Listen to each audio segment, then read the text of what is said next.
कराची के साथ ये सुतीली माँ वाला सुलूक इसीलिए किया जाता है ताकि कराची के वासियों को मिलने वाला पानी फरोख्त किया जाए।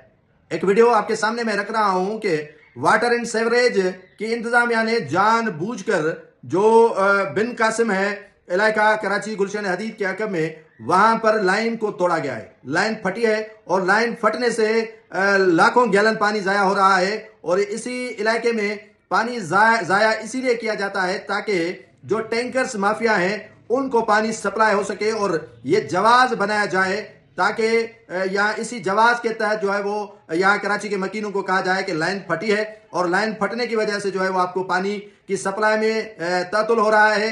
कई रोज बीत गए हैं, पानी नहीं आ रहा है। अब तो सूरत हाल ये है कि पानी के टैंकर्स माफिया को पानी दिया जाता है, लेकिन यहाँ कराची के मकीनों को एक एक बूंद के लिए तरसाया जाता है। आप खुद ही मुलाहिजा करें इस वीडियो में कि ये जानबूझकर जो पाइपलाइन नीचे दफन थी उसे जो है वो खोदा गया है, उसे बाहर निकाला गया है और उसके बाद ये सूरत हाल बना दी गई है। और कई रोज अब बीत जाएंगे लेकिन ये पाइपलाइन जो है वो ठीक नहीं होगी और पानी ऐसे ही जाया होता रहेगा और कराची को सप्लाई होने वाले पानी के साथ इस तरह का वाटर एंड सेवरेज इंतजामिया कलूर और नाहक कर रही है।